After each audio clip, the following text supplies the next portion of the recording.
xildhibaan maxamed xuseen meedhan ee maayirkii hore degmada Boorama iyo xildhibaan maxamed faarax dheerayste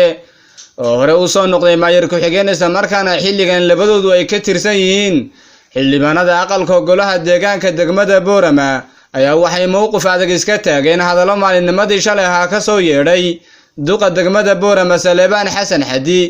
iyagoona sheegay in xaalado gaar ah ay ku keenaan hadallada maayirka sidoo kalena waxay xildhibaanadan ay raali gelin siiyeen bulshada magaalada Boorama arinta ku hadlay afayeenka golaha deegaanka degmada Boorama gudoomiyaha iyagu ummadda reer awdal gabi ahaanteed waxaan ka siinaynaa xaal raali gelin 100% waan ka bixinaynaa waxaan la qabnana maaha annagu ma nihi shaqaale ummadeed shaqaale dawladeed ma nihi waxaan soo doortay ummadda waxaan ka turjuminaa danta ummadda iyadu danteedu halkay ku jirtaa iyo waxay doonayso ayaa cidii ku hadli lahayd baanu nahay manihin cid u hadasha xukuumad waayo cod ummadeed baan ku fadhinaa arintaasi waxaan mar labaad iyo mar saddexaadba raali gelin ka bixinaynaa oo xaal ka siinaynaa ummadda reer awdal gabi ahaanteedba waxaan leenahay walaalayaal khaladkaas uu dhacay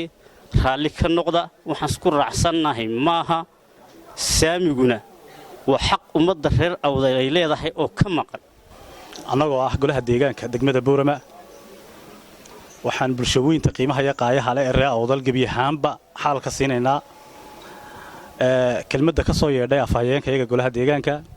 mudane Saleebaan Xasan Xadi oo ah tumaanta aan ku haboonayn oo meesheedii aan haysan kulay sida way tahay walaalkayo marka uu degmada ka baxay ataynka ayaa ka baxan malaynaya cabsina way jirtay kulay Hargeysa dhex joogay marka waraysiga laga qaadayay rabitaanka shacabkiisa iyo baahidii dareenka dadkiisa waxa uu ku hilmaamay Hargeysa dhex joogeeda taasi waxaan leeyahay ummadda reer awdal walaalkayo xaalad baa ku keentay ka raali ahaadaan leeyahay waxaan malaynayaa waaqica maanta taagnaa waxay ahayd maayirka muraad iyo maayirka degmada Boorama marka la iska rabdhigo nin walba waad garan kartaa halku ka hadlay xaqiiqda golaha deegaankuna waxa weeyaan ama waajibaadka golaha deegaanku inaanu ku hadalno rabitaanka bulshadayada waxaanu meesha u joognaa annagu dawlad ma nihin haddaanu golaha deegaannahay waxaanu nahay wakiilada shacabka baahida shacabkaanu mar walba albaabada dawladda u garaacnaa dhanka kale waxay xildhibaanadani ka tirsan golaha deegaanka degmada Boorama ay mowqif adag iska taageen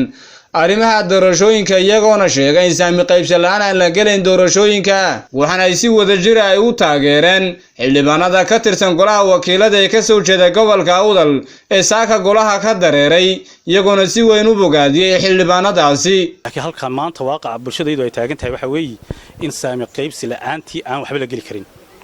waana ugu hambalyeynaa maanta golaha wakiilada ee saaka ka soo dareeray shirki golaha wakiilada saamiga qaybsiga awgeedna uga soo dareeray halkaas aanu doonaynaa isagana inuu soo gaadho waxaan u malaynayaa berri toole marka uu degmada yimaado ama maanta gelinka dambe uu soo galo in wax iska bedeli doonaan uu ku soo noqon doono sixiisi caadiga ahaa runtii in badan baa la isku jiifay 30 sano reer awdal iyo ummadda kale lamida waa lagu jiifay bustaha maanta waan iska rogaynaa sidana doolasho ku galimayno xaqiiqda reer awdal ay og yihiin 90% waxa weynaa sida saamiga dastuurka oo la furo hadii dastuurka la furi waayo oo arinta dib loogu noqon waayo maaha Soomaaliland la wada leeyahay meesha xaqiiqdan ku sheegayn waxa weeyi wuxuu noqonayaa sida Cali Qaliif sheegay geelis ummadda laha ee reehbel laakiin hadduu dastuur ummadeed yahay ummadina ay wax tabanayso xaq baa loo leeyahay kitaab quraan ma in lagu noqdo oo la furo waa Imraan Xuseen Aadan wararka muuqbaaya telefishanka caalamiga Star TV Boorama.